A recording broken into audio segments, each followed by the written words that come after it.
Ladies and gentlemen, huge round of applause for our Honorable Minister, sir. Thank you. Thank you so much.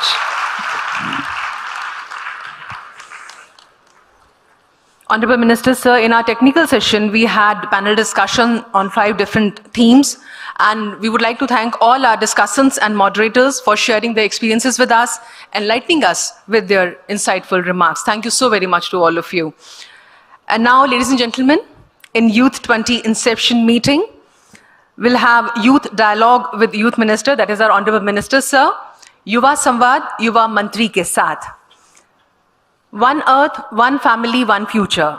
Vasudev Kutumbakam. For better and promising future, it is important that we should listen to our youth, their ideas, their expectations, and their viewpoint. But before we start with our dialogue, may I humbly request our Honorable Minister of Youth Affairs and Sports, Government of India, Shri Anurag Singh Thakur ji, to kindly grace us with few words. Sir, please.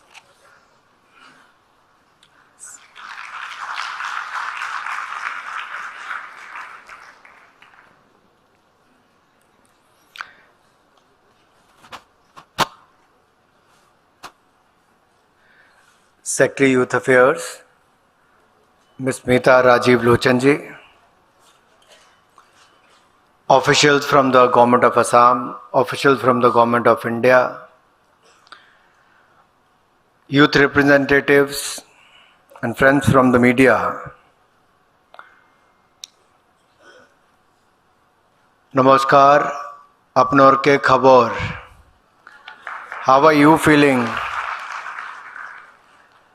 Well, first of all, let me welcome you all to the Y20 family,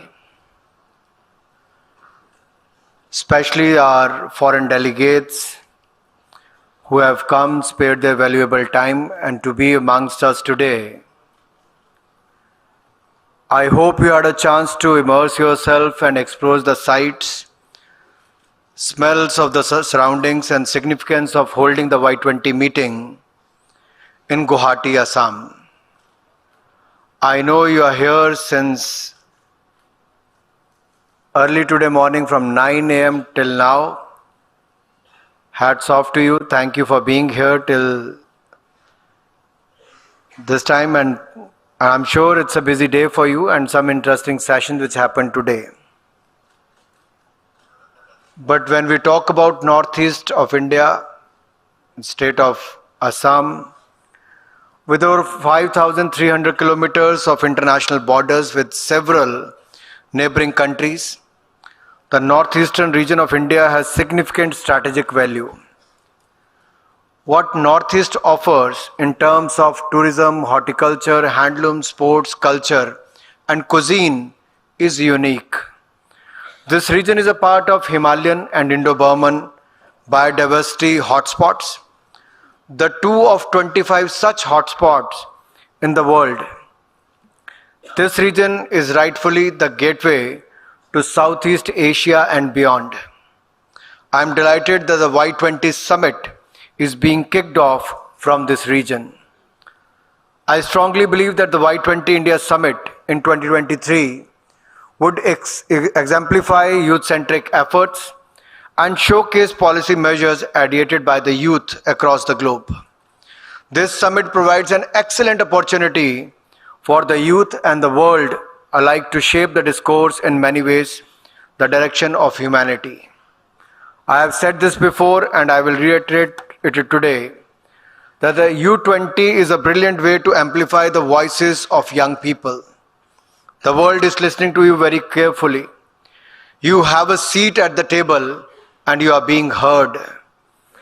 This summit is significant because it is being held amongst the world's largest youth population and the world's largest democracy, the mother of democracy. There can be no better place as unique as this. India is 1/6 of the humanity, and whether it is from defense to digital, skills to startups, housing to healthcare, talent to technology, toys to tourism, environment sustainability to innovation, there is incredible information and digitalization happening across sectors from the world to experience and explore through your views and your ideas. The Indian economy has increased in size from being the 10th largest to the 5th largest economy in the world. We are diverse, democratic, and demand-driven. Our demographic dividend is uniquely poised to usher in an era of rapid social, economical, and environmental and technological innovation and advancement. It is fueled by the emotion, energy, and actions of young minds like you. Some of you would recall at the National Youth Festival this year, which was held last month, Honorable Prime Minister remarked that today there are global voices saying this century is India's century. It is your century, the century of India's youth. Whether it is the millennial generation or the Gen Z, today's youth are born into the digital, globalized, and constantly evolving world filled with uncertainty, immense space, potential, and limitless possibilities. It's wonderful to see the youth won't settle for the average and have triumphed through turbulent times.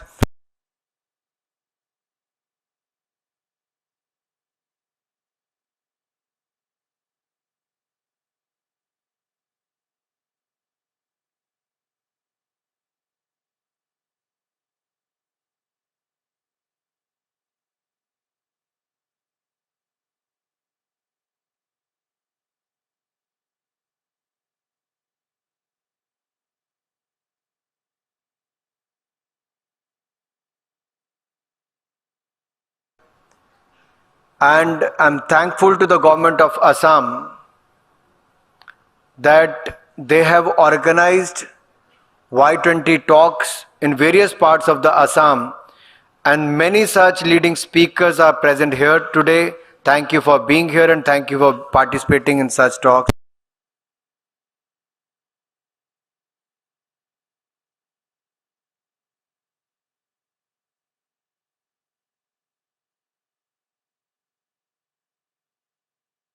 Climate change and disaster risk reduction. We have seen yesterday what happened in Turkey and Syria.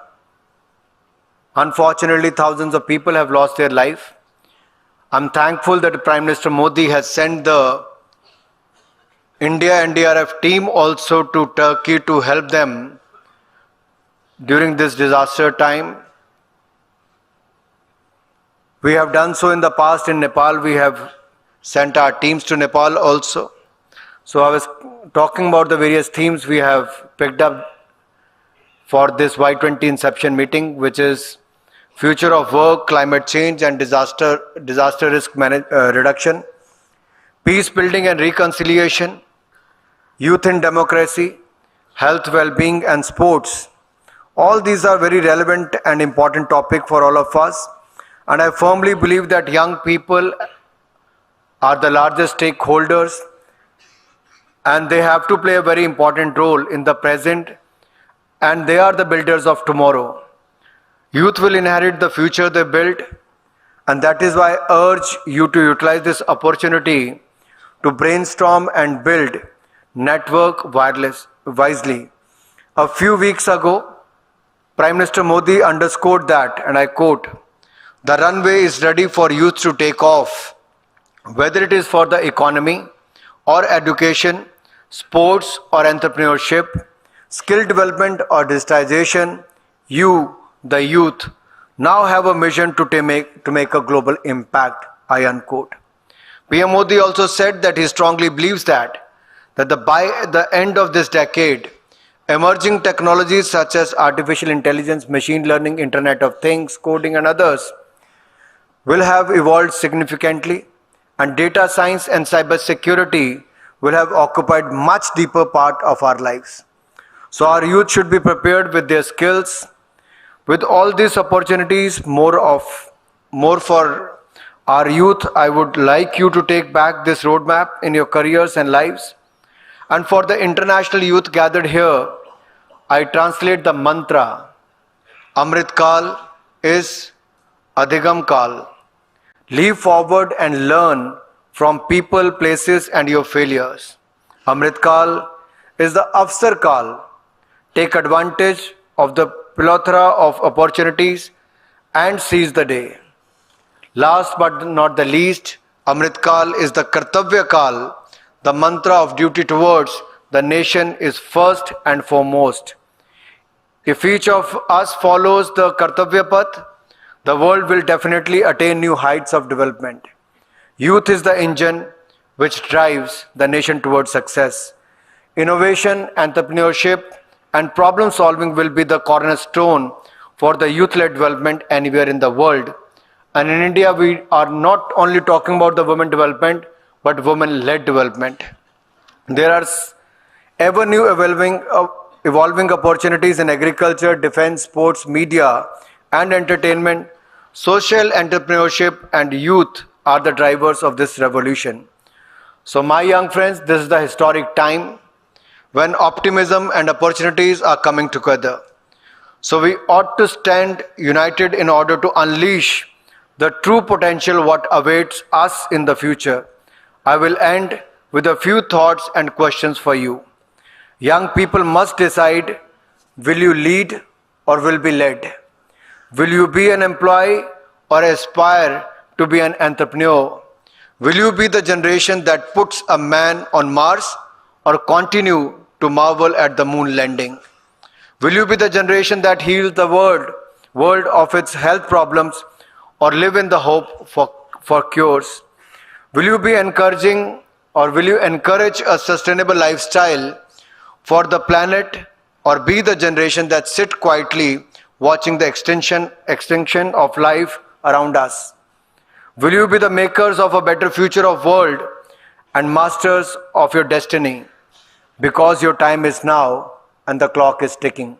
Thank you for listening to me patiently. Thank you once again. Jai Hind, Jai Bharat.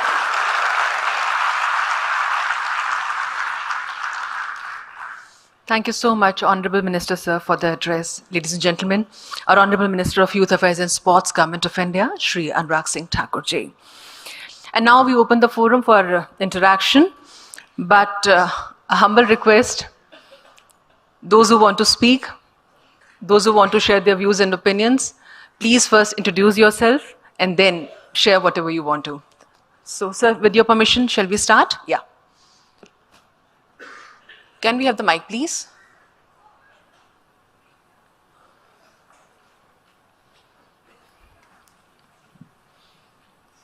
Good evening, everyone. Myself, Arjun Kumar. I am a student of NIT Silchar.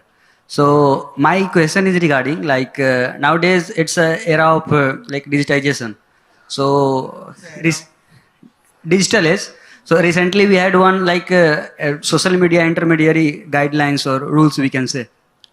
But most of the platforms were failed to comply and to appoint grievance redressal officers.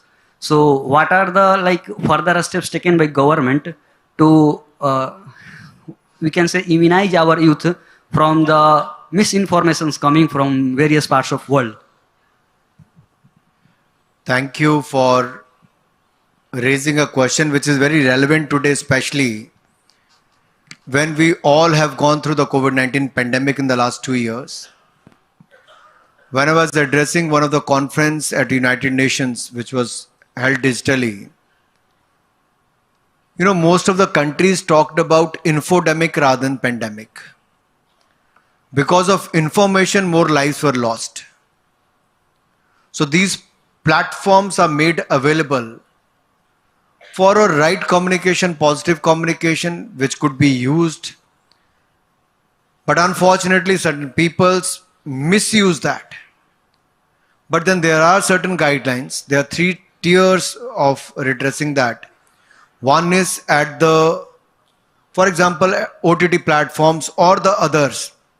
There are such, when you can reach out to the producer, you can write and they can address that. 95% of the problems are taken care by any platform. They take care of that content, either they change or stop that. Second is at the association level and third is at the ministry level.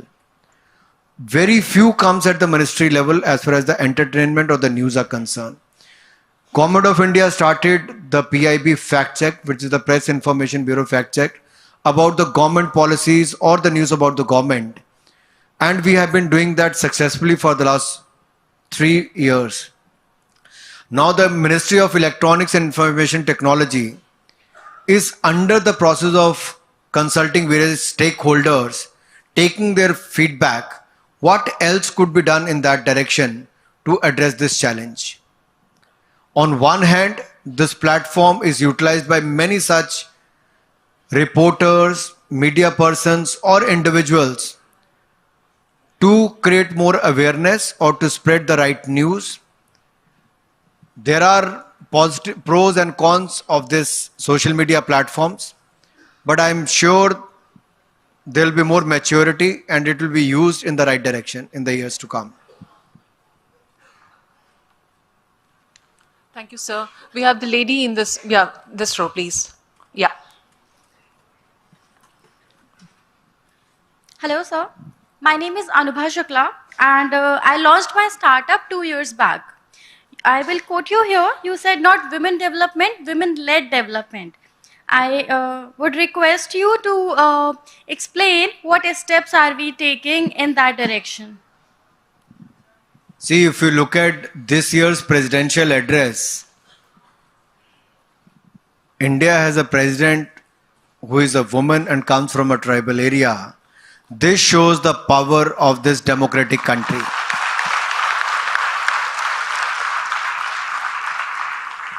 A woman who started her political career from being elected as a Parshad to a post of president, a corporator to a post of president, Rashtrapati, that is one.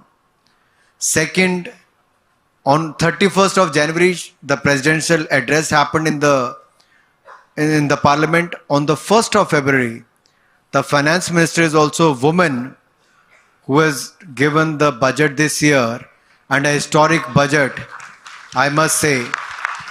So not only this, if you look at any field, you will find women are doing extremely well. I was looking at the previous session when I could see 4 women sitting here and a woman moderator. I could see Sarita Devi and Shri Singh also sitting, the 2 sportswomen here who had made the country proud.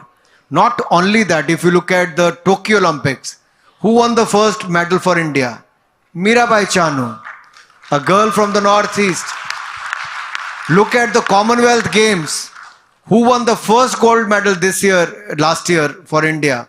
Mirabai Chanu, again a woman. Who won the 2 consecutive medals for India in 2016 Olympics and 2020 Tokyo Olympics?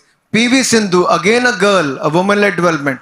If you look at 80 lakh, which is 8 million self-help groups in India, where 90 million women are member of that, they are leading from the front. How many of you heard about the Lijjat Papad? Lijjat Papad के बारे में सुना है किसी ने? You know, way back about in 1959, who started that? 7 women from the outskirts of Mumbai. They came together with the 80 rupees loan. And they started as a self-help group, started making papads. Where do they stand today? They have more than 49,000 members as their self-help group. They make 4.6 million papads every day, and they have a turnover of 1,800 crore rupees today. So, from thousands of women in our elected democratic setup, from Panchayat Pradhan to MLA to Zilla Parishad member to a member of parliament and to the FM to the president of post of president.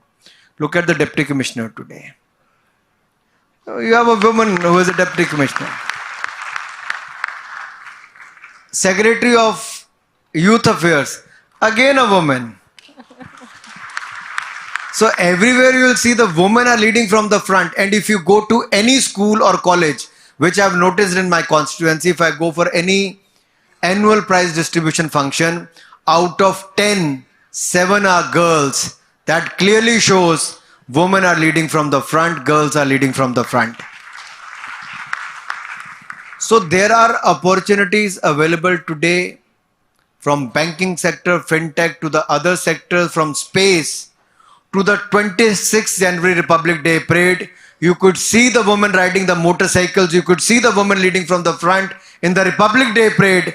That is the India today where women are leading from the front.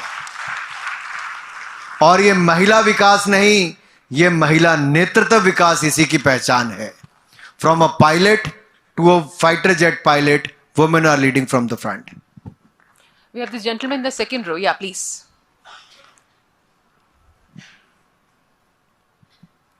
Hello. Good evening, fellow participants and Honorable Anurag ji. Myself, Sean D'Souza, co-founder of Nicholas Social Welfare Society and SVCAN organization in Andhra and Karnataka. My question to you, sir, is youth in politics. Government has been discussing at length nowadays. I wish to understand from you, can the concept of new policy, new public management be a pipeline for India to accelerate lateral entries in the government system to absorb young and multidisciplinary professionals in public service? I think if you look at the decision of Modi government, we allowed the lateral entry, and I worked with a couple of officers who came with the experience in the private sector, working with various multinational companies, and they have been an asset to the government. I've seen them working very well. They have been very helpful, the kind of exposure they had, especially in the finance department. One joint secretary level ranked officer who was looking after the insurance part. He was very, very helpful. The kind of exposure he had, he has actually been a help to the government. In certain other areas I've seen, and I've interacted with various officers who have been part of the lateral entry during the COVID-19 pandemic, when as a Minister of State for Finance, I used to interact with various departments. I could see it's a great help for the government, and it's an open area where I think more and more people should join. Apart than that, since I've been an elected representative for the last 15 years as a member of parliament, this is my 4th term. I've seen a lot of youngsters are coming into the policy side, whether they are graduate, postgraduate with a doctorate, or maybe from the medical profession coming into the policy side. They are helping to make good policies also. So we need more and more young people into the policy side, whether as an elected representative or whether as a researcher or as a lateral entry into the bureaucratic side. I think we need more and more people into the policy domain. Thank you. The gentleman in the second row, the last, yeah, this. Please give, no. Can we have the mic, please? Yeah. Thank you so much. Thank you, sir, for your time. My name is Michael Sianipar, and I'm from Indonesia. I was the chair of Youth20 Indonesia last year. And before going to my question, I first want to applaud Youth20 India and your government. You've done a tremendous job. It's beyond what I expected coming here. Even better than what we have done in Indonesia for the Inception meeting. So the question is, sir, we have many forums. We have given opportunities for young people to gather and voice their ideas. But a lot of times, leaders want the votes of the young people more than the voice. So how do you ensure that the voices that are being voiced out in forums like Youth20 will actually be implemented on the national, local, and even on the global scale? Thank you. Thank you. I mean, if you look at India, as I said earlier, we have the largest youth population in the world today, and 1/6 of the humanity, if that is in India. I can only assure you that being the largest stakeholder, they've been involved in various processes. Look at this Y20 meeting. We could have limited it to the Inception meeting, then the pre-summit and the other major meetings.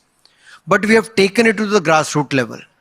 In the state of Assam itself, there are more than 50 meetings already held in various colleges and universities, and you could see the youngsters from those universities who spoke well, and they are participating here today.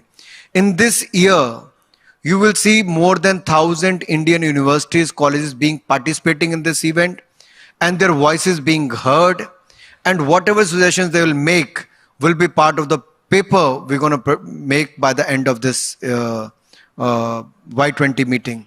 So not only during the Y20 meeting, we are also celebrating the 75th year of independence. We are doing the Yuva Samvad, which is the youth dialogue across the country. We have done more than 300 programs, but we'll be doing more than 1,000 programs apart than the Y20 talks of the Yuva Samvad in the country. Looking at the various different topics apart than these 5 themes of future of works to the climate change and the well-being, or the youth participation in the democracy. This is for the Y20 talks. Apart than that, we'll be talking about the Panch Pran, with the Prime Minister talks about the 5 resolves for the Indian youth in the next 25 years of this Amrit Kal. We engage, it is not me as a youth minister, but our Prime Minister also have a lot of engagement with the youth. We see a lot of MPs doing the Sansad Khel Mahakumbh today, which they organize the various sports in their constituencies. Even the Prime Minister speak to the youth during those programs, interact with them. So we have a Prime Minister who already interacts with the youth. Similarly, our various ministers are traveling to various parts of the country. One day, one university, these kind of programs are being held. And you will see a lot of programs will reach out to the director IIT to have more programs here. And I'm thankful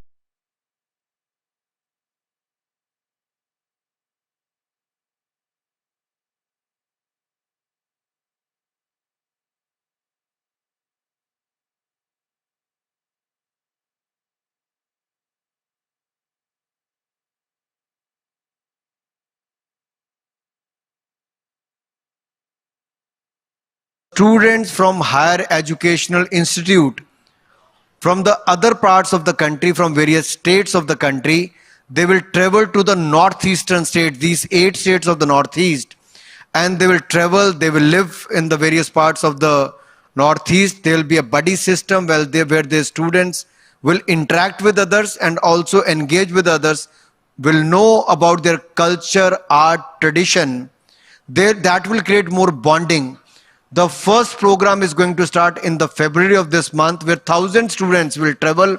300 from 8 states of Northeast will travel to the other parts of the country, and 700 from other parts of the country will travel to the Northeast.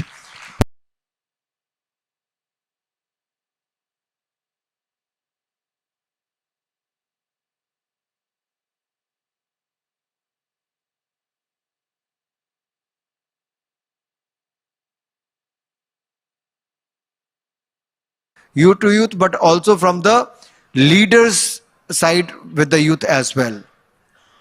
So we'll have more youth engagement here as well. And if you have something to learn from Indonesia's experience, we'll be more than happy to learn that at the dinner table as well. Thank you. We have 2 girls there actually raising their hands. If our team could just please go up to them.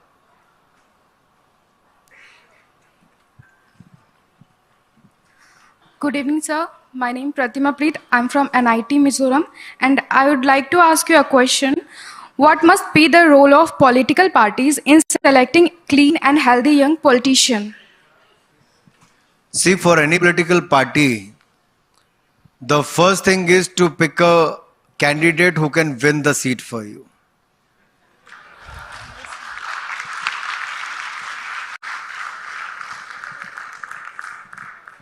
And to win an election, there are many criteria for that. And especially in today's world, when in the age of this digital media and where the people are more aware, where you are not only dependent on the newspaper or the linear, which is the TV channels, but also on the digital platforms from various platforms. Now, political parties are also under a lot of pressure to pick the right candidates. And I could see a lot of youngsters are keen to enter into the field of politics, which is a good sign that we need more educated, with a clean background, such youth to be part of this. They want to be part of various platforms available within the political system. Many want to contest the election at the panchayat level and bring the change at the grassroots level. Many want to become the member of legislative assembly.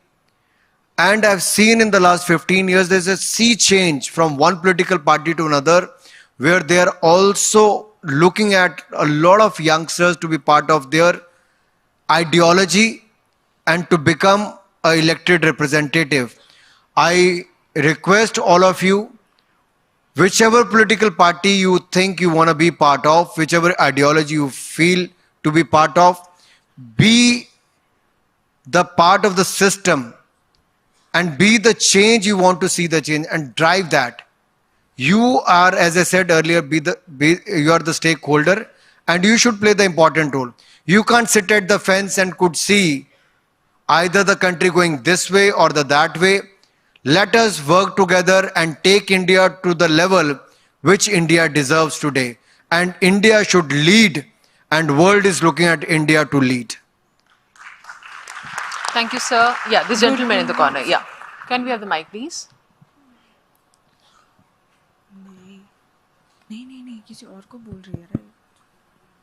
Good evening, sir. I am Shayantan. I am a part of Think India NIT Silchar. I am from Jorhat, Assam.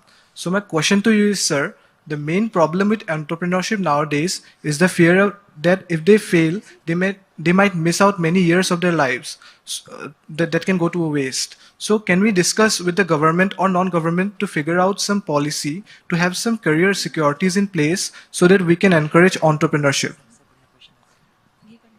I think when Prime Minister talked about कि युवाओं को रोजगार मांगने वाले देने वाला बनना चाहिए, he talked about that rather than seeking a job, you should be the job giver rather than the job seeker. So here is the example where in the last 7 years, the youth of this country has made India proud. We came out with the policy of startup ecosystem. Look at where India stands today.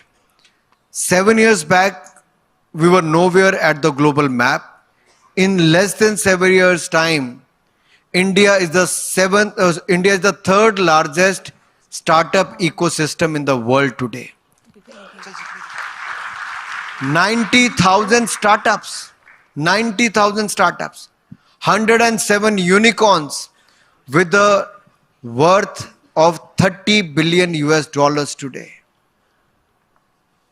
When the major companies were shutting down during the pandemic time, it was the Indian startup companies which were acquiring those companies or such companies in India and abroad. So I think I see a lot of possibilities where today's youth, I see they are getting into the space of fintech to the agriculture. Why I'm saying from fintech to the agriculture is, on one hand, we have a successful story of UPI Beam, where more than 728 crore transactions happened last month, worth 12.62 lakh crore rupees. Record transactions happened when people from Silicon Valley like Sundar Pichai or Satya Nadella comes to India and they say they still carry a hard copy of COVID vaccination. And India, all of you have a digital copy on CoWIN app. That is how India has progressed. When major economies were writing checks to their citizens in India, Prime Minister Modi was clicking a button and transferring funds worth 31,000 crore rupees to 20 crore plus women with a click of button. That is the power of digital payments today in India. So on one hand, it is the digital platforms. On the other hand, it is the agriculture where we used to look at the fertilizer, jahan ek gunny bag with a 50 kilo gunny bag we used to carry. Now we have a nano urea with 1 liter bottle. You can have the fertilizer. On the other hand, it is the drone which is making the delivery system much better and also being used for the spray of fertilizers today. So from one field to another, there are ample opportunities. And especially when we talk about the future of works, from artificial intelligence to Internet of Things, machine learning to coding to the 3D printing, there is huge scope. All we need to see is where are the challenges and how can we be the problem solver? There lies the scope of becoming entrepreneur. And I'm sure youngsters like you from NIT, IIT and other such institutes will look at the engineers especially to become the problem solvers rather than the problem creators. We have the lady in the second Good evening, row. sir. I am Please. Sanjeevani Just a Joshi minute, from... please. Ma'am, please, just a minute. Yeah. We have the lady in the second row. Yeah. Namaste, sir. Namaste. Thank you so much for this opportunity. My name is Nane. I'm from Russia, and I'm representing our group of Ayurvedic students who is studying Ayurveda in India, doing BMS, Bachelor in Ayurvedic Medicine and Surgery. And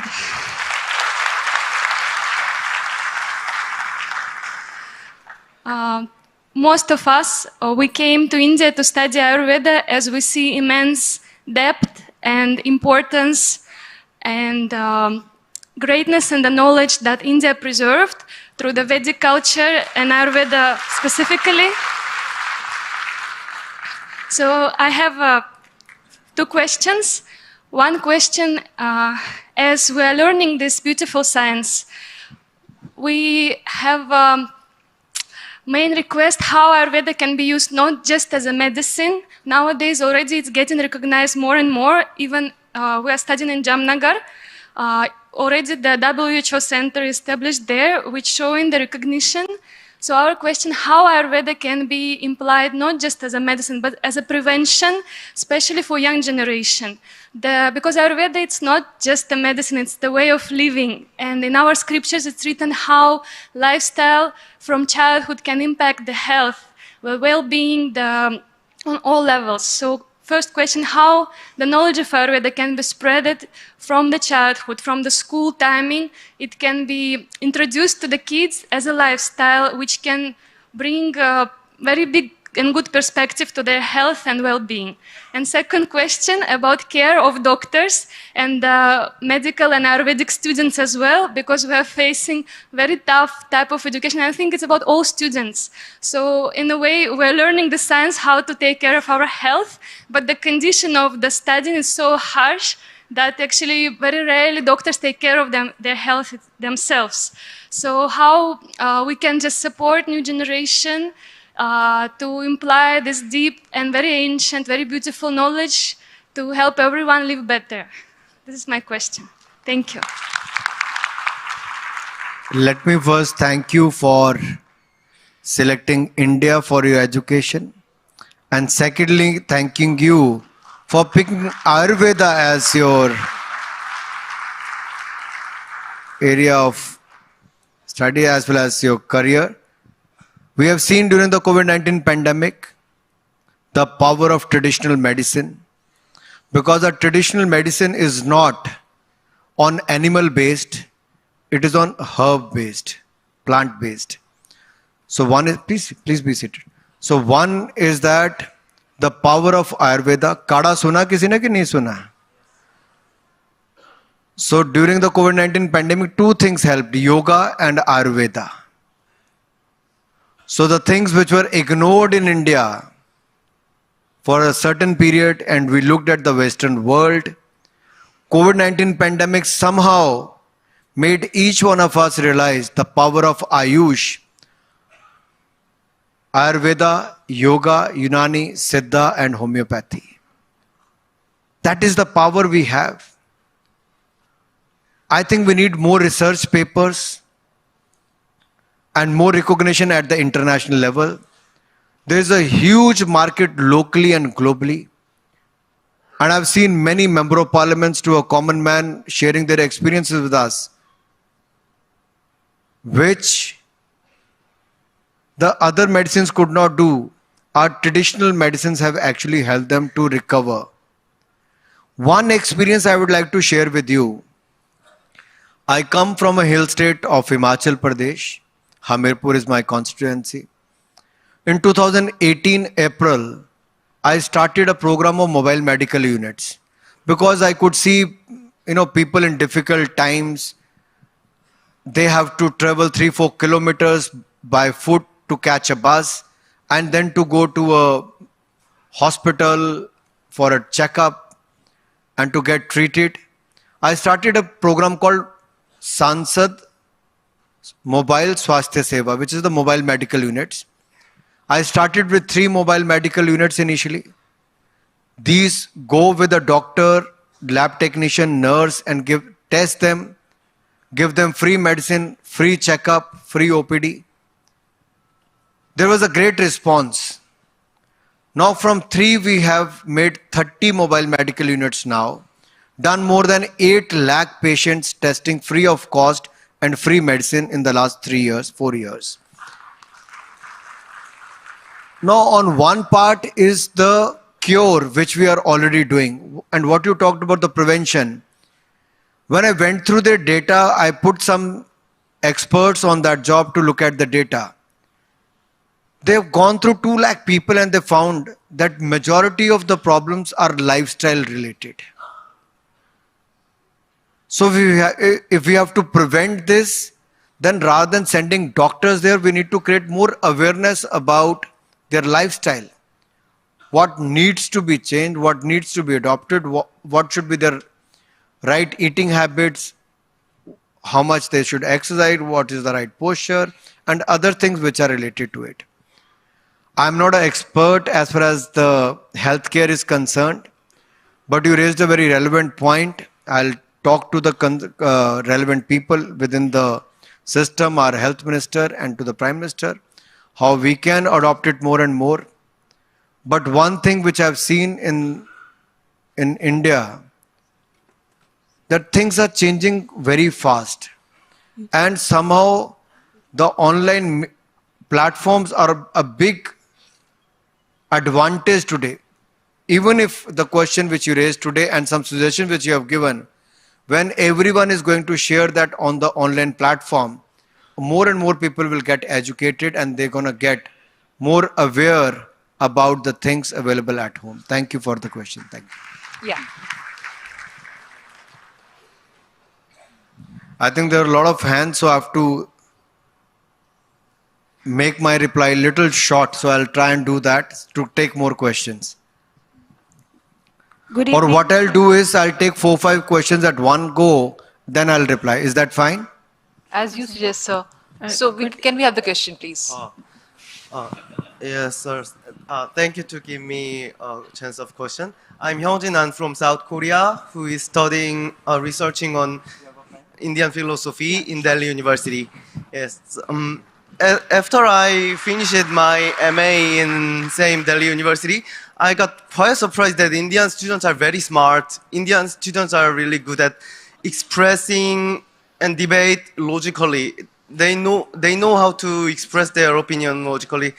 Unlike Indian students, unfortunately, I think in my country, Korean education system doesn't teach how to debate and express one's opinion logically. So, in my opinion, when it comes to youth, political participation of youth, education can be an extension of politics. So I want to ask you, from which tradition of India this strength of debate and listening comes from? Yeah, thank you, sir. From which tradition of India? Yes, from which tradition of India this education system, this strength in education, debate, oral debate and logical self-expression comes from? Yeah, this is my question, sir. So shall we take some more questions? Yeah, this fellow. Yeah, please.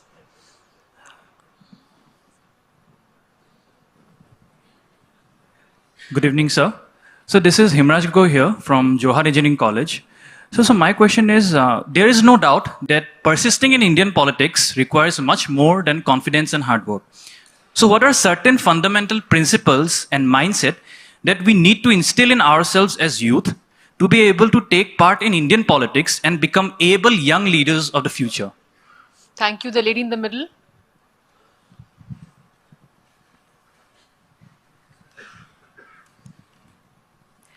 Namaskar. I am Bhumi Sharma. I am the national focal point for India at the Youth Constituency of World Meteorological Organization. following up on what you just said, that a lot of people from different sectors are inclining towards policy making and are doing a tremendous job there. But I would like to highlight the lack of an established program for inducting youth in the United Nations delegations from the Indian side, even though there is a set guideline by United Nations present on their website. Yes. Thank you. The gentleman there, yeah, who's raising his hand, please. Good morning, sir. Myself, Gunjan Kumar from Center of Sustainable Parliament, IIT Guwahati. Sir, as a part of Central University during my graduation, now in IIT, as both has a student body election, the major difference, I think, is the political exposure that a student body get. So my question is, what steps the government has taking to encourage more students from institute like IIT, IIM and NIT to be a part of mainstream politics from the starting days after completing his course from the institute like IITs. Thank you, sir. Thank you. So we'll take one more question. Yeah, gentleman there. You can give the mic to the person there. Yeah, please. Good evening, Anurag ji. I am Arnab Roy from Indian Institute of Technology, Guwahati. And my question to you is, sir, that after pursuing a higher degree, so youth is the human resource of a country. After pursuing their degree, they tend to move in international countries or Western countries, seeking different benefits that they think they'll achieve in that country that cannot be achieved in India. How will you address that mentality of the youth, sir? Yeah, please. Gentleman in the first row. Good evening to one and all present over here. Good evening. I'm sorry, who's speaking? Please don't speak unless you'd be asked. Yeah, please, you can ask the question. Hello. Is it working? Oh, yes. Hello, my name is Keita. I'm this year's Japanese delegate to Y20 2023. First, thank you for this great organization and warm welcome to this to India and Assam State. I'm having a really great time with all interactions. So my question is about how to systematically incorporate these communications and representations of the youth. So not only these formal events for the particular times of the year, but how can we, in long term, in a grassroots level, how to incorporate these channels of youth to show their voices, to communicate to the decision makers, so that our voices of the youth are constantly reflected in their decision making. Thank you very much. Thank you. Sir, please.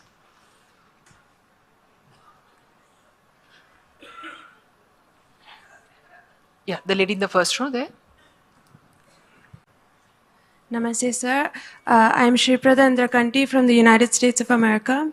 I'm studying in Ayurveda in SDM College of Ayurveda and Hospital, Assam, under the Indian Council for Cultural Relations, External Affairs.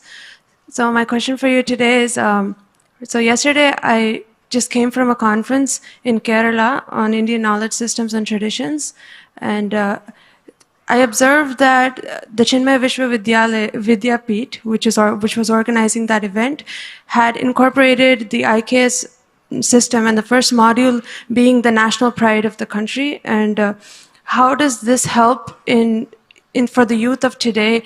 I mean, if they spend time on learning about their national identity and associating with their national pride and the country's history, how does that improve global interconnectedness? Thank you.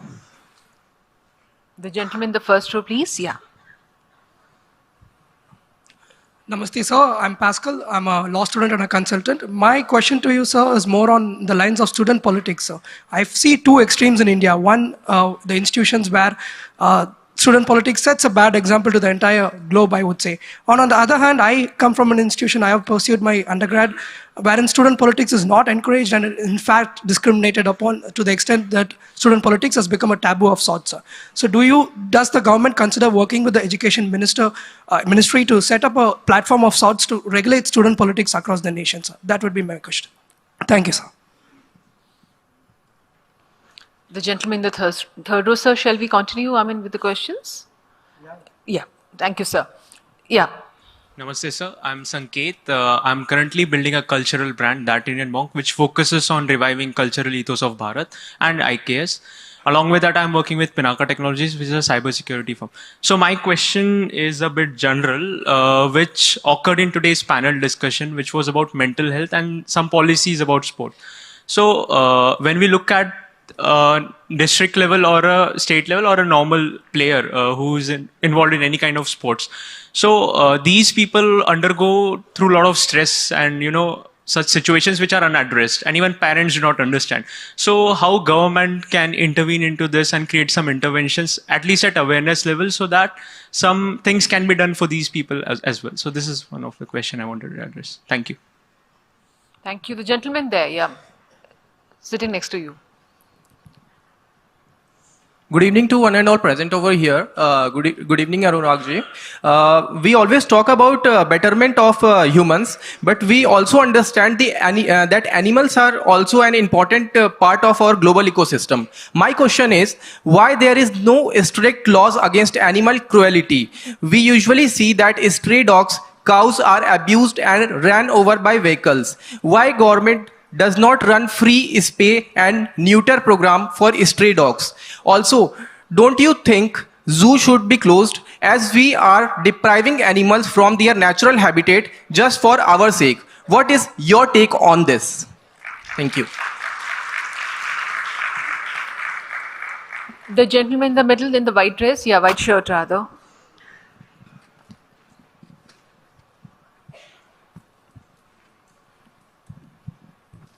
Good evening, sir. My name is Sanjeev Singh from Guwahati University. So in your introductory address, you mentioned about demographic dividend that India has.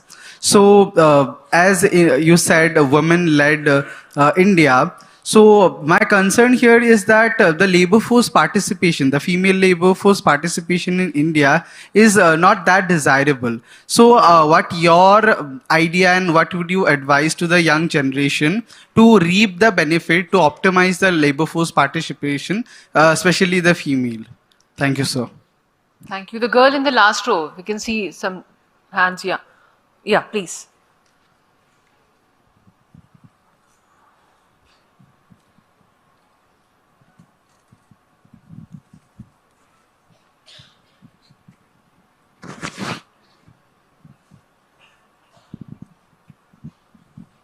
Good evening, sir. Myself, Shri. I am from Assam Women's University, student of Mass Communication and Journalism. So my question is, as we know, media is the fourth pillar of our democracy. So as a youth, how can we use it in positive direction? Thank you. Thank you. Yeah, the fellow in the middle. You can ask your question, yeah. Thank you for recognizing me, ma'am. Sir, we live in a country where cricketers are one of the most highest paid professions. But let me present before you a real life story from the city Silchar in Assam where I live. There is a girl who was selected for a Commonwealth Powerlifting Championship to be held at Auckland, and she required 2.5 lakh rupees from her side, not paid by the government, to participate there. She stumbled from doors to arrange that money. She even went to many political leaders, MPs, MLAs, and finally she had to find herself in debt to arrange that amount of money to represent herself at Auckland. And fortunately, and by her ability, she had won the silver medal there, representing India at Auckland. So what you as the Minister of Sports in India can do to even include such versatile sports of powerlifting, weightlifting, and others as well, in addition to cricket, and make them mainstream financially? Yeah, the gentleman in the third row.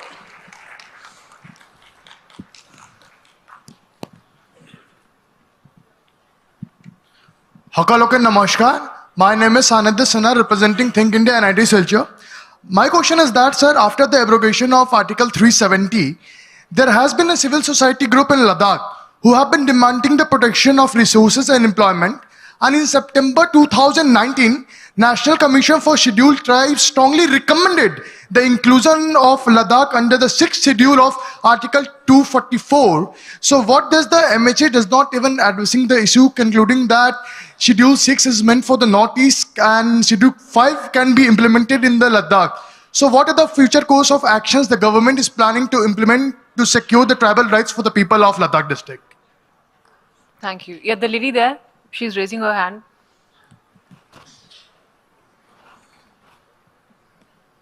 Good evening, sir. I'm Tanvi Kulekar from ICT Mumbai. I wanted to ask that what the basic qualities should a leader, should a youth have in leadership qualities to make India a world leader? Thank you, sir. Okay. Please, ma'am. Thank you. Om Gyana Tibirandasya Gyananjana Shalakaya Chakshur Militan Gyana Tasmai Shri Guravi Namaha. Namaste overall.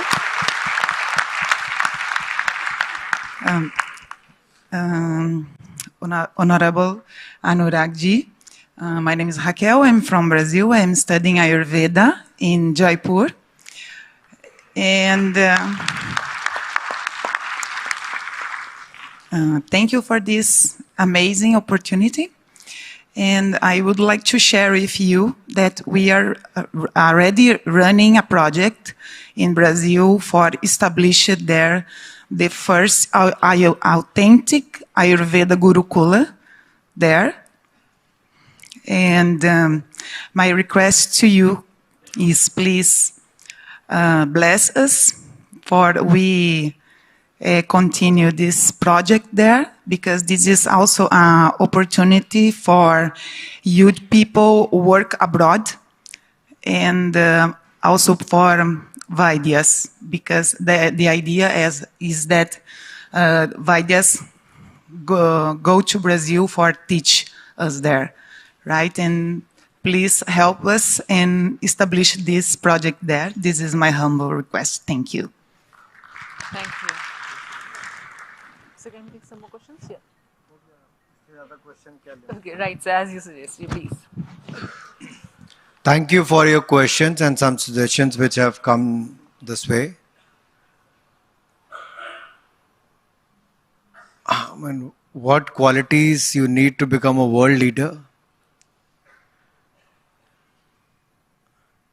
क्या लगता है क्या qualities होनी चाहिए भाई?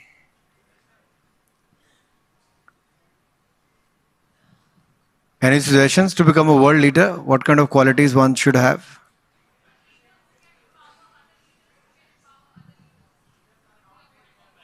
Leader who could empower other leaders. One, and what else? Leader who could empower citizens and accountability. Leading from the front. Compassion.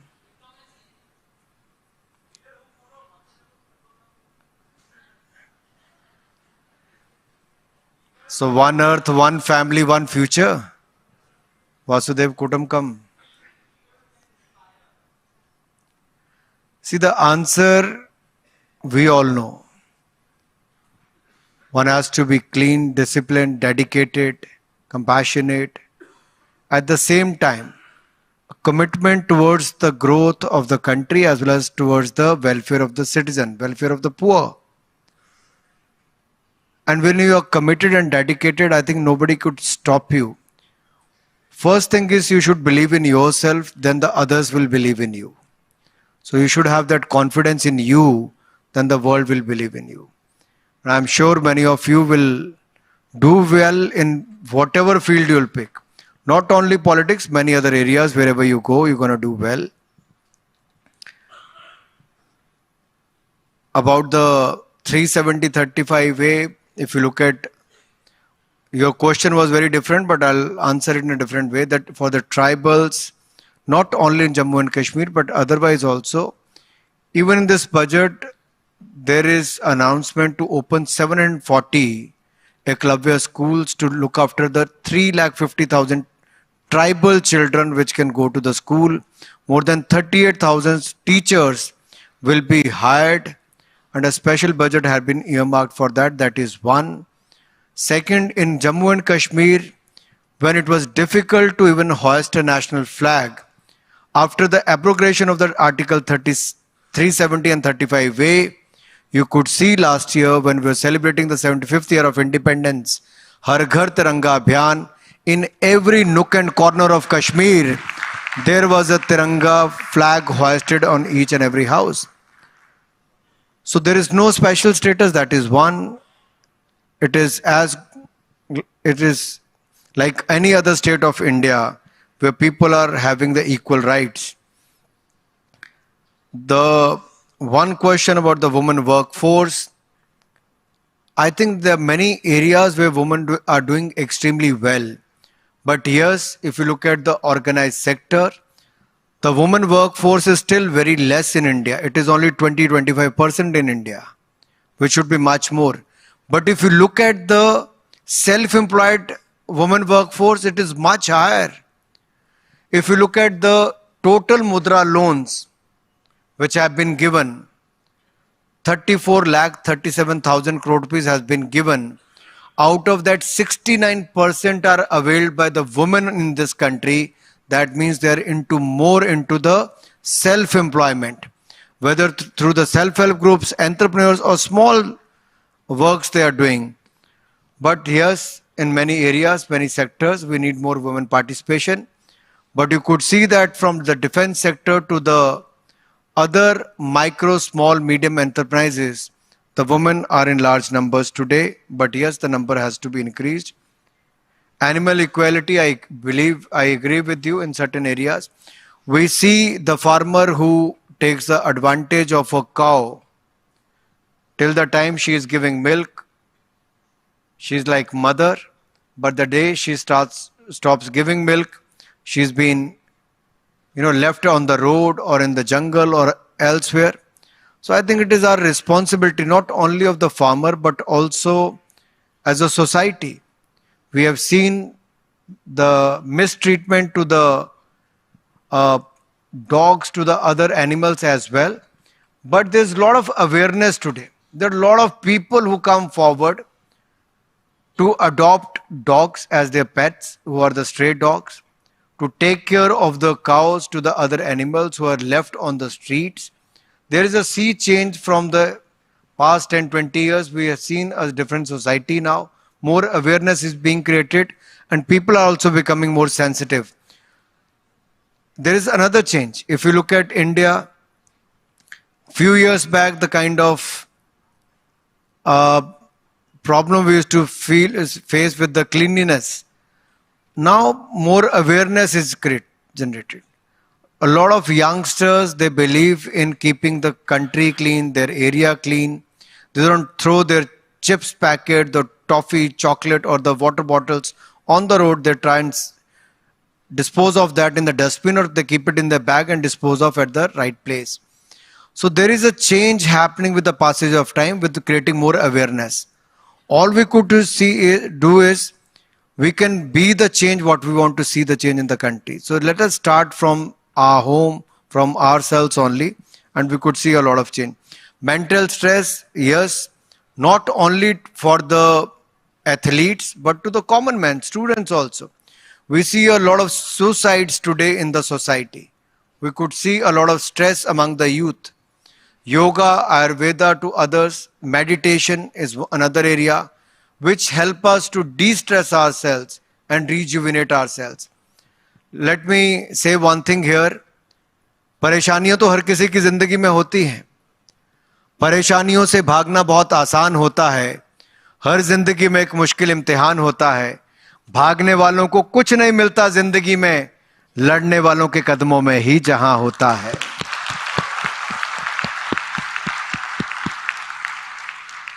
So let us fight against the odds, and I'm sure you're going to take over all the stress. Regularized student politics, मैं तो यही कहूँगा. मैं तो खुद छात्र नेता था. I emerged from the BJP Youth Wing President.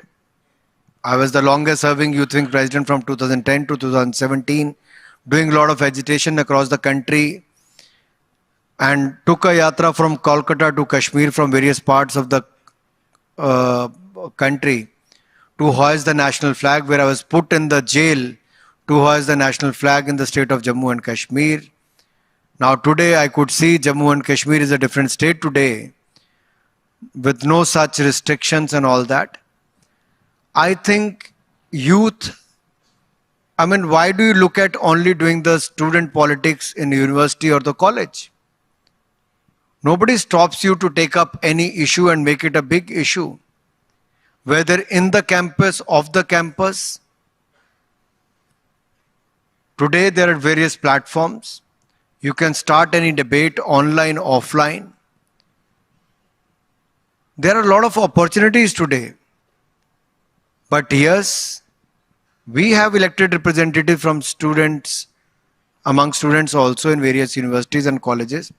But if you want to see any changes, we can still discuss that with the Education Ministry and also with the Election Commission of India. There are few more questions on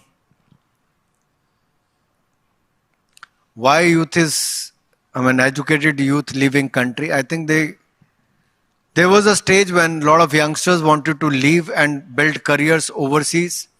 But today I see a lot of youth coming back home because they see more prospects and aspirations back home, and they see more value in India rather than overseas. So time has changed. And I'm sure a lot of youngsters like you want to build their careers and also contribute towards the growth of India. Wherever you go, I'm sure the youth of India is going to make India proud, and you are going to contribute towards the problem solving, whether in those countries or in India. You are going to be the problem solvers rather than the problem creators.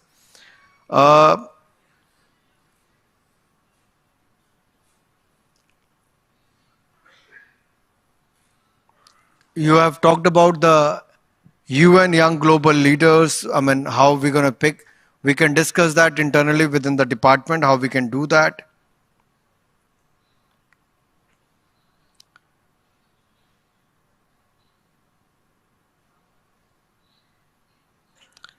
Someone from Korea talked about where this tradition of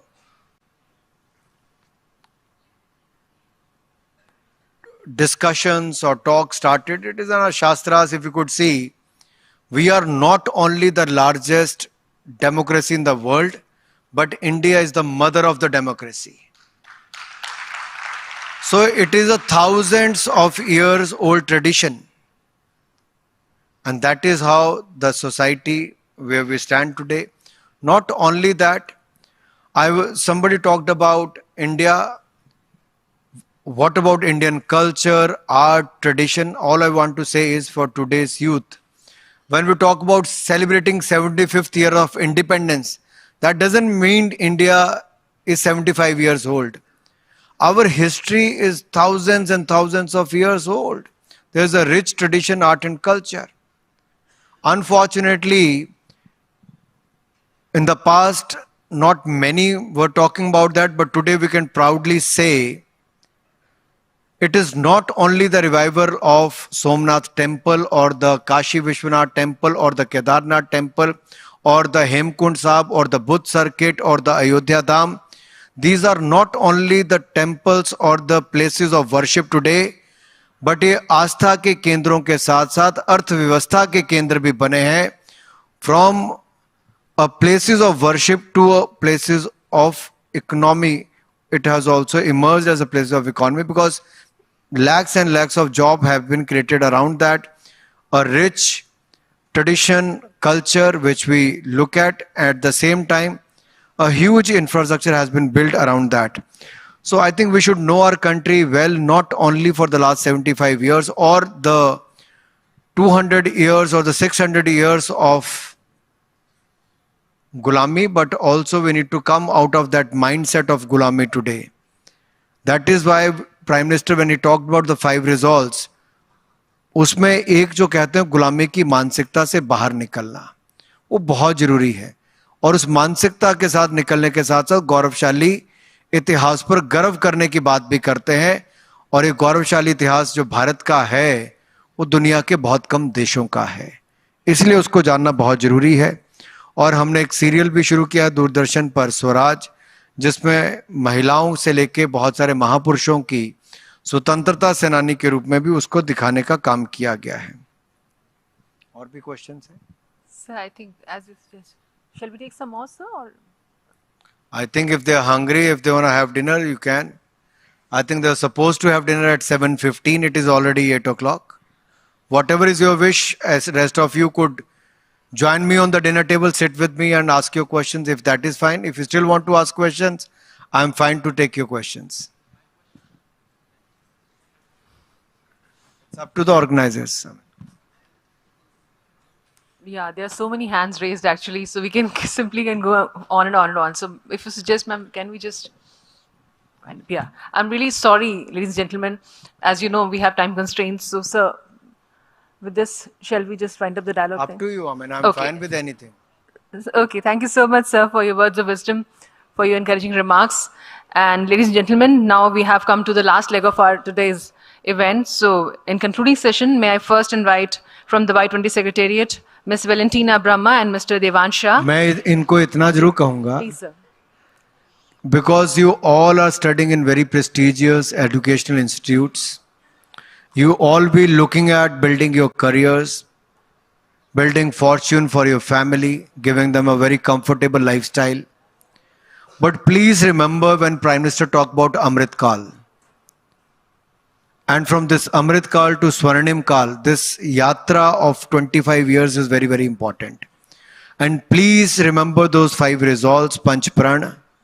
और मैं इसको हिंदी में जरूर कहना चाहता हूं क्योंकि आप सबके लिए है कि भारत को विकसित भारत बनाना है। We have to make India developed country. हमें गुलामी की सोच से बाहर निकलना है। हमें अपने गौरवशाली इतिहास पर गर्व करना है, कला संस्कृति इतिहास पर गर्व करना है। हमें एकता एकजुटता को बनाए रखना है, किसी भी जाति धर्म के होंगे सबको एकजुट होकर रहना है। और हमें नागरिकों को कर्तव्य पालन करना है। We should not seek only rights but we have to do our responsibility, do our duties as well. So मैं इतना ही कहूंगा, कितनों की तकदीर बदलनी है तुम्हें, कितनों की तस्वीर बदलनी है तुम्हें, अपने हाथों की लकीरों की ओर मत देखना, इन लकीरों से भी आगे जाना है तुम्हें। Thank you so much. So please enjoy your years in this educational institute. Please enjoy your years when you are studying in this prestigious college. But remember one thing, these kind of functions or these kind of events, when they are organized, they give you an opportunity to network. And networking is very important. You'll remember that in the years to come, your network will be your net worth.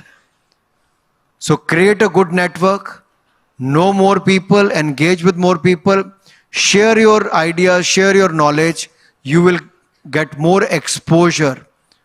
Only your books can't teach you everything. Travel as much as you can. चढ़ जाओ किसी भी train पे अपनी छुट्टियों के समय backpack लेकर and see India. Go and visit most parts of India. See the villages of India. You will learn a lot. मैंने पढ़ाई से कम, मैंने सफर कम करके ज्यादा सीखा है। इस देश के कम से कम 400-500 शहरों को, गांव को, जिलों में मैंने जाने का काम किया है। That gives you the insight of India, what India is. Netaji Subhash Chandra Bose हो, महात्मा गांधी हो या नरेंद्र मोदी जी हो, इन्होंने देश को देखा है, तभी देश को आगे बढ़ाने का काम किया है। आप भी देश को देखिए और अपने भारत को आगे बढ़ाने का काम अवश्य कीजिए। मैं आपसे इतना निवेदन जरूर करना चाहूंगा। बहुत बहुत धन्यवाद। Thank you so much, Honorable Mr. Sir, for guiding us, for motivating us. So we have with us Ms. Valentina Brahma and Mr. Devesha.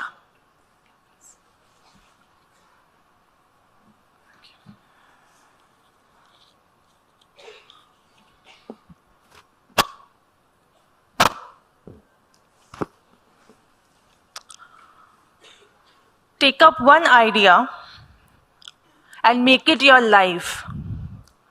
Think of it, dream of it, live on that idea, and that's how you become successful. With these enlightening words from Swami Vivekanand, I greet our Honorable Minister of Youth Affairs, Mr. Anurag Thakur ji, Secretary Madam, Ms. Meeta Rajiv Lochan ji, our host, IIT Director Sir, Dr. Parmeshwar K. Iyer, Assam Government officials, Principal Secretary, Mr. Kalyan Sir, Khulumbai, Namaskar, greetings to all the brothers and sisters.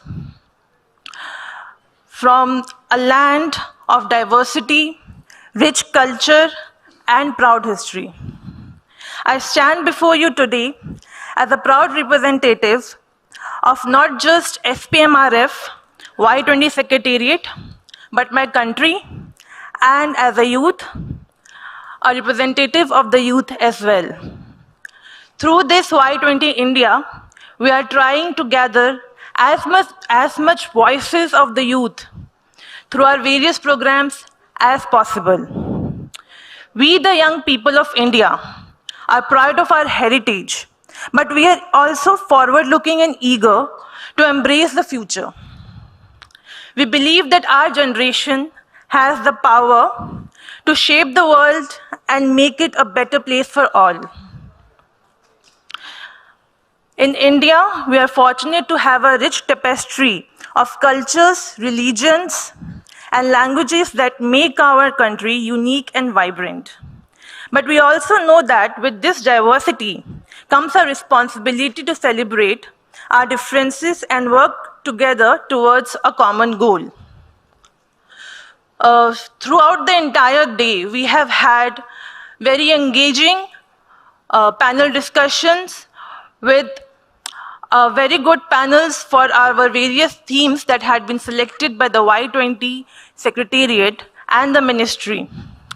Throughout these discussions today, we understood that presence of establishments that instills confidence in a community play an important role in resolving conflicts. Our first session on peace building and reconciliation, we learned that the role of the youth is very pivotal in bringing forth these establishments. It is important to create a dialogue for a better ecosystem that is essential for peace building. The state plays a crucial role in the policy-making process. But as a youth, we must not forget about our role and our duties. And this realization could be attained only if we empathize with the needs and the situations of each and everybody in this world. And as we move towards the future, this empathy becomes a trust among us. For example, India is developing the 5G technology. And this 5G technology is being distributed among our neighbor countries. And the neighbor countries are partaking these 5G technology without any concern of a strategic planning from India. This is because of the trust that has been built through India's philosophy and its diplomacy.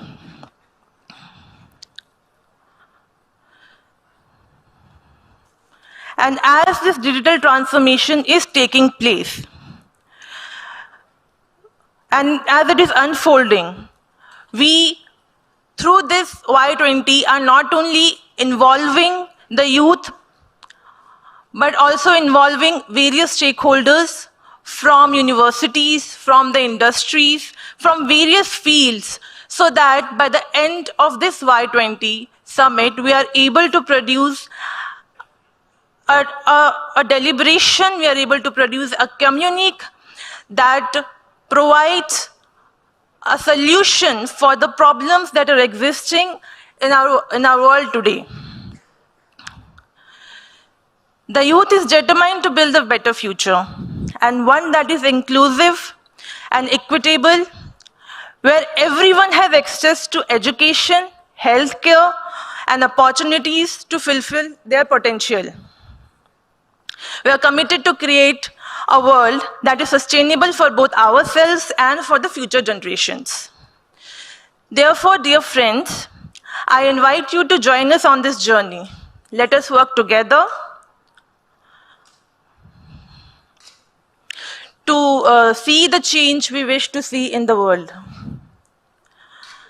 Together, we can make the world a better place for all. Thank you. Now, I would like to invite our track chair, Mr. Devansh Shah.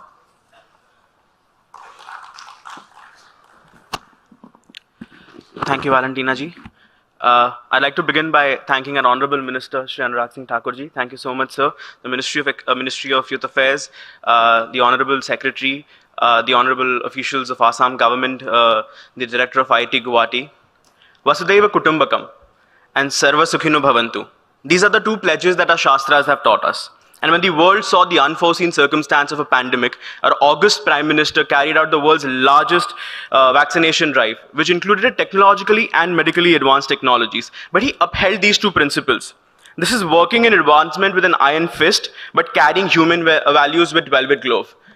In the 20th century, world did not care if there was a war going on in some part of the world. A country would not care. But in the 21st century, when a war goes on between Ukraine and Russia, India cares. India carries out Mission Ganga, bringing back 25,000 students, creating a record on its own, and also rescuing students from 18 other countries. When India comes out with a green hydrogen mission, the world notices.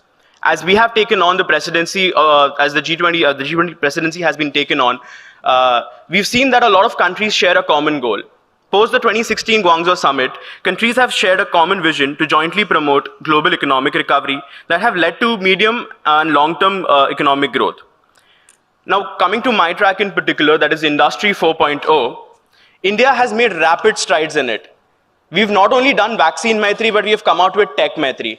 Tech Maitri is something where India has focused on developing the India stack, where we have countries from the global south developing their own digital economic systems. We have a G20 nation who's developing a system similar to UPI on their own, which is huge globally. I know it's the last session and everybody is really tired. I can see people leaving, so I won't take you long. So today, as we head into the India's presidency of G20, one of the top priorities in front of us all is to create a sustainable and secure future. This future will be built by the global youth. It will be led by the global youth. We look forward to the same with as much aspirations, as India is the most youthful nation where maximum percentage of our population is young and productive. Thank you so much, everyone. Thank you, Ms. Valentina Brahma and Mr. Devansh Shah. Now I would like to invite respected Shri Kalyan Chakrabarti Ji, Principal Secretary, Government of Assam, please.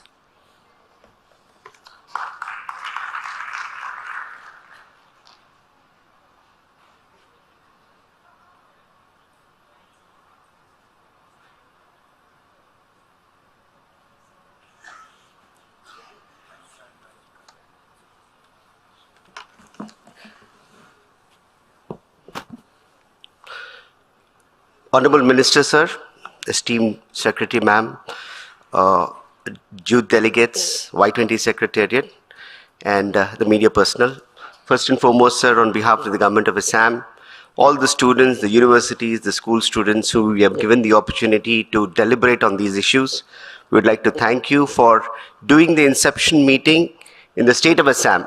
You have actually caused us to understand the hopes and aspirations of the youth in greater detail.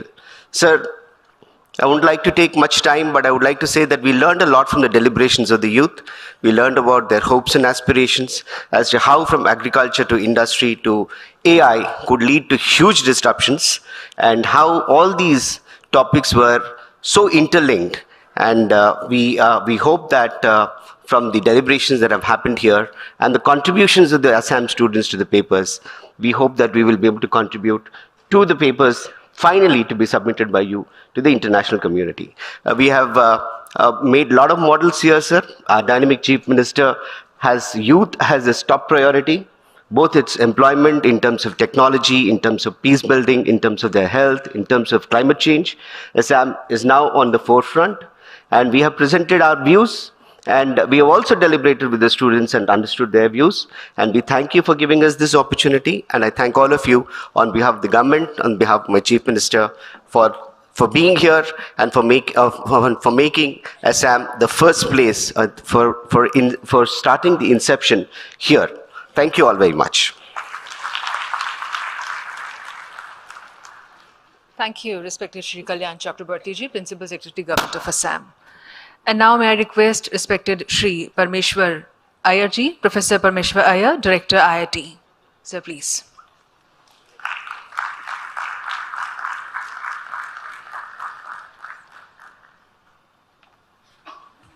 Good evening, everybody. Honorable Union Minister, Shri Anurag Thakur ji, officials from the Government of India and Government of Assam. In fact, it has been a very intense, engaging, and a very long day. I think many of you woke up at around 5:36, and right from the yoga session till now, you all have been out, and I really thank you for being, so active, participating so intensely, and still you are ready to, pose more questions to the minister. And sir, thank you very much for being so interactive, and you're still ready to take up more questions. I think it has been a very lively day. In fact, I would like to thank the government of Assam. Though we call it an inception meeting, what I have been observing since the last 1 week, it's almost like an international summit level. So, big round of applause to the government of Assam and definitely the government of India. And the efforts have been very, very intense. In fact, just a month back, we had the Honorable Minister visiting us, I think on 5th January, along with his team. And the preparations were really, really intense. Most of the people who are sitting here in the front row have been here for almost the full days for the last 8 to 10 days. So I think the efforts have really been very, very intense. We have been very, very proactive in ensuring that, that big delegation that has come from abroad and from across the country, you get an opportunity to interact and present your views, show what you want for the future, for your future, for our earth, and as a big family, how we can preserve it and how it can be more sustainable. So I think that's a big message that you all have conveyed to the leaders of this nation, of the world. And as I mentioned, it's like a big summit that we have gathered here, and it has been very, very intense, and we all enjoyed all the sessions throughout the day. People have been sitting here interacting. And specific mention, sir, I would like to have is that the exhibitors who have been here, they also have been presenting their very, very modern technologies, everything developed in the region. I think it's a great opportunity for the state, for the region to also demonstrate to the world the brand Assam and how it is changing. Definitely, what changes it can bring to the world. So I'll not take much time. I'll not repeat what has been said. I invite you all for the dinner. And hopefully, we can have more intense interactions over dinner. So thank you very much, and hope to see you all soon in the dinner table. On behalf of the institute, I would like to also give a small token of gift to the minister. We missed it out, I think, in the month of January, sir. So we would like to present a small token of appreciation and a gift from both G20 Secretariat and IIT Guwahati. So, Professor Parmeshwar Iyer ji. Yeah, please, sir. Director Just wanted IIT to is say, now. Director, where's the party tonight? So, Director IIT is now felicitating Honorable Minister, sir, by presenting a gamsha, a book, and a memento as a token of thanks.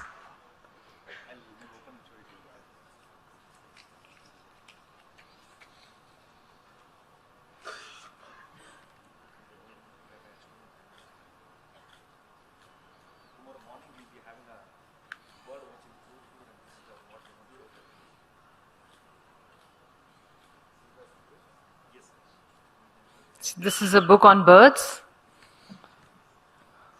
And now a memento.